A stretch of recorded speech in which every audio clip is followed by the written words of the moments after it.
I'm your host, Kelly Morgan, indie author and indie publisher. Welcome to another episode of The Author's Mic. Welcome to today's episode. Hey everybody, Kelly here. Welcome to another episode of The Author's Mic. And you know that it is Monday because I have a guest with me. Today I have Mr. Mark Robinson. He is an author, an award-winning author of 40 years. He's been in publications like Fortune magazine and the Wall Street Journal. He's even done work, y'all, with Spike Lee, which intrigued me. I'm so happy that he decided to come and share this platform with us today. Mark, welcome. Thanks very much, Kelly, and thank you for having me on the program. Oh, yeah. Pleasure to be here. I'm so glad that you came. So, I always like to start people off and just kind of asking them about their writing journey. I see that you have two books. I don't know if you have any books in the works, but I would like to kind of talk about, how you became a writer and then what made you actually publish and then what was that like and then what's happening since then. Well, I've always sort of thought of myself as a writer for pretty much my whole adult life, even though I earned my living more as a business guy and as a strategist than as a writer. But now that I've retired from the 9 to 5 world, I'm focusing my time on writing. And thus far, I've written 2 books and working on my third. So I do have one in the works. My first book was about the elite private educational system and the integration of that began kind of in the 1960s. And my second book, which is called Black on Madison Avenue, is kind of sort of about my career in advertising as a Black professional in the ad agency business, which I describe as one of the most undiverse white collar professions in America.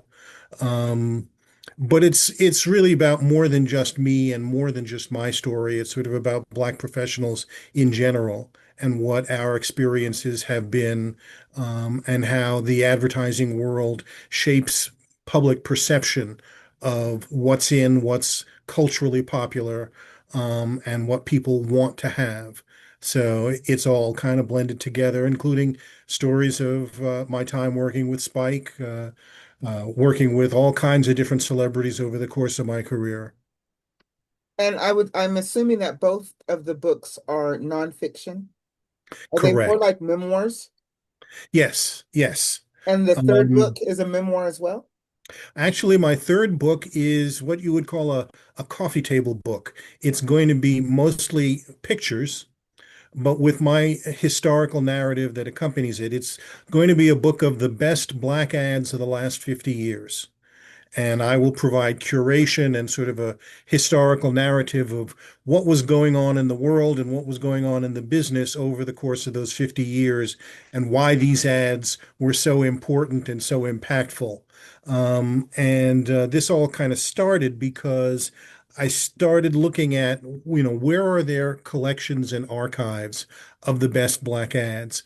And honestly, they don't exist. There is no collection anywhere. There's no library, there's no museum, there's no archive where you can go and say, I want to see our best work. And so I felt compelled to create a book that would share that with people. Has it been a struggle to find the information?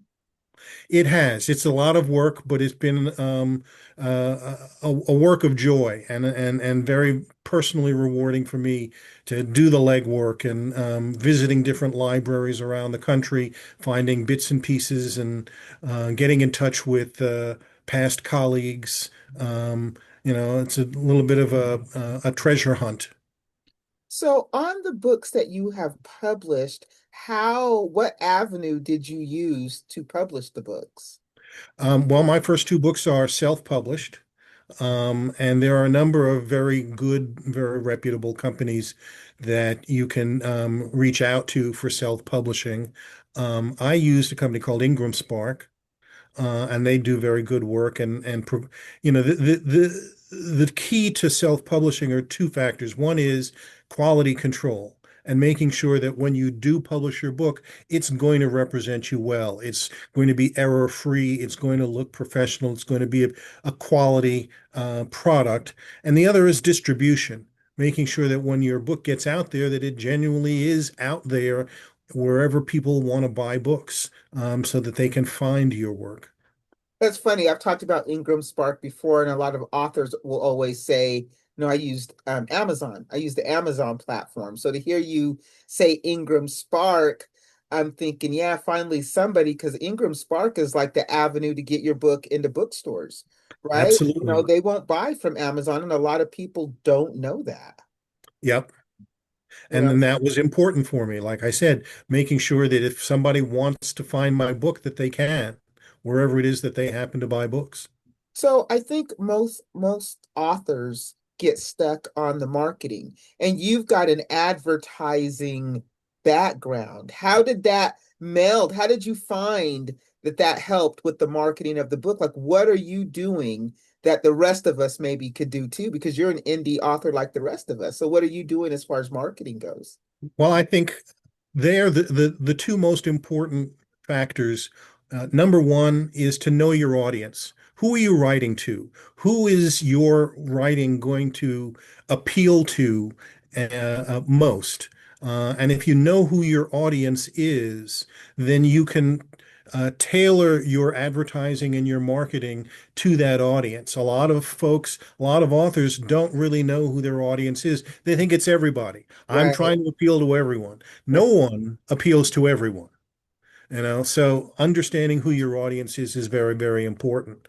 And then the second thing is once you know who your audience is understanding what motivates them, what influences their behavior, what makes them excited about something. How can you become appealing to that audience? And that's what my whole advertising career has been about is how can I take a product, whether it's dog food or pancake mix or whatever it happens to be, light beer, and saying, why would somebody want this product? What is it about it that I can say that makes it interesting? And the same holds true for my own work, for my own writing. That is very true. And I think a lot of people, you're right. A lot of us think our audience is everywhere, right? So a lot of authors will get on social media and just post with no real direction of trying to, and just think that they're right. You're going to appeal to everybody. And you're not. That's so true. Yeah. So in the getting the third book done, you said that it's different. It's a coffee table book. So I would imagine, are you going to self-publish that as well? Because I would imagine that's a little different um process than the other two books.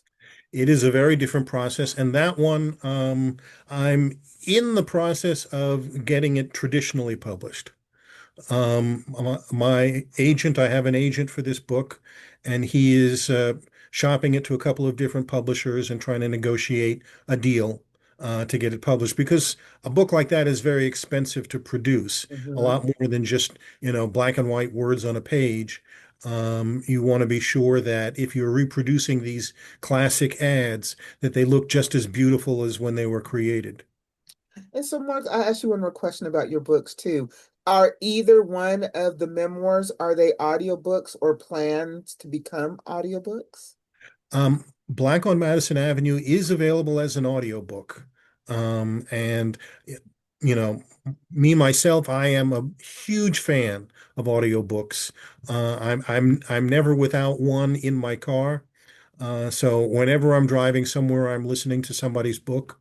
And I go through one about every 2 weeks. So I love them. The first book, have not done it as an audiobook, but haven't ruled out the possibility that at some point I might. Did you narrate it yourself? Did you do it yourself? No, no.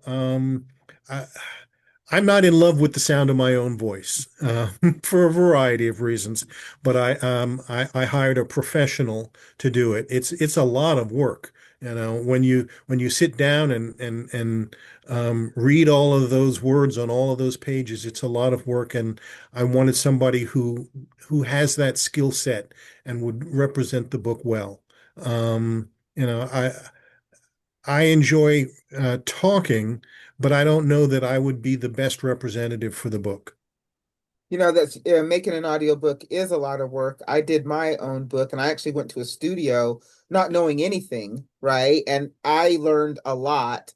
Um, about recording your voice that you just don't even think about as you talk on a day-to-day basis? It's definitely a skill set.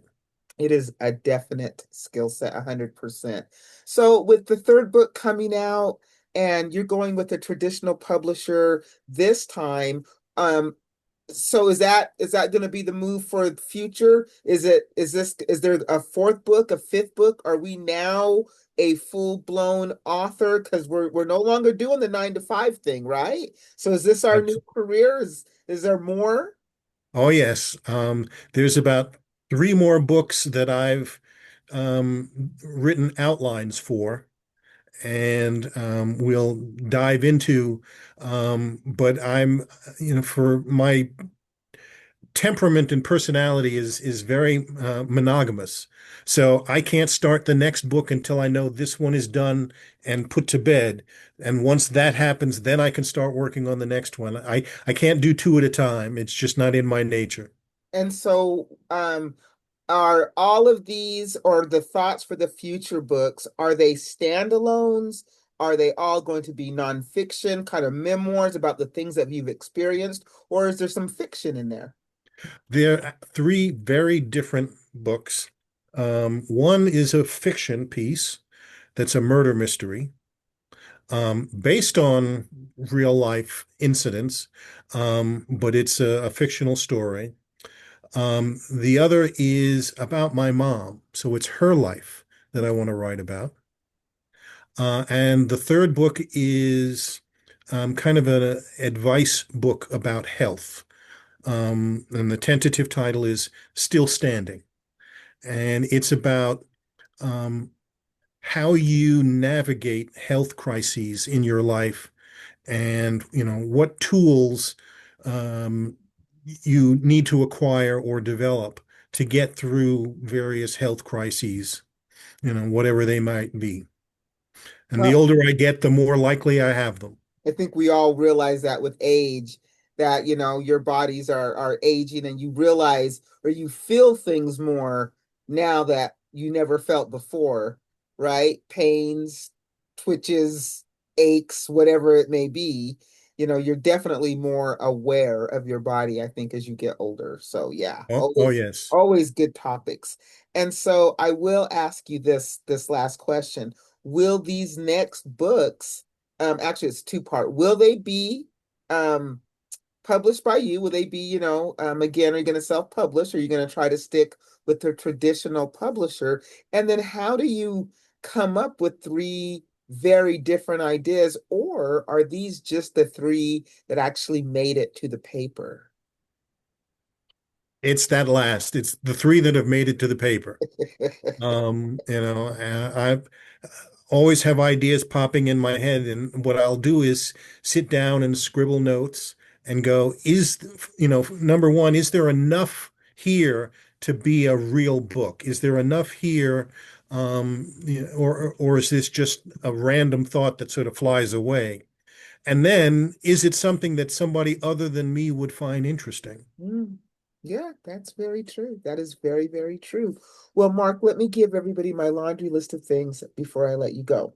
All right, you guys. So if you want to be a guest on the Author's Mic like Mark, it's very easy. You go to my website, you hit the Be a Guest tab. Boom, you're a guest. No pitching involved, no fees. It's really easy. Come and, tell us about your journey. We'd love to hear it. If you are an author and you want to pitch our book club, we have one. It's called the IRS, the Indie Reader Society. We're almost done with the book we're reading now. We'll be open for a new book. We only read indie authors. So, if you don't tell us about your book, we don't know about it. All the information is on the website. I too, like Mark, have two books, but both of mine are fiction. One's called You Sound White. The other one is called Wait for It. I'll ship them to you for free, but you can go get them wherever good books are sold. And Wait for It is an audiobook. And then lastly, on my website, I have a free guide. It's called So You Want to Write a Book. It gives you all the information that you would need to know to go ahead and get your book out into the world. So, Mark, you've got all this great marketing advertising experience, right? And I think people are thinking like, most indie authors struggle with what you said, finding their audience, and then really just how do I go about getting my book out there, right? So if somebody came to you and said, "Look, this is what I want to do. I've got this book. I know that you've got a couple books and you're an author now. What advice can you give me that's doable for me as an indie author? I'm just a solo person out here. I got a laptop. What can I do?" Well, my motto is feel the fear and do it anyway. And what I mean by that is don't ignore the challenges. Know that this is hard work. Know that there are sacrifices that need to be made in order to accomplish anything worthwhile, and respect those sacrifices, and then hit them head on and go forward.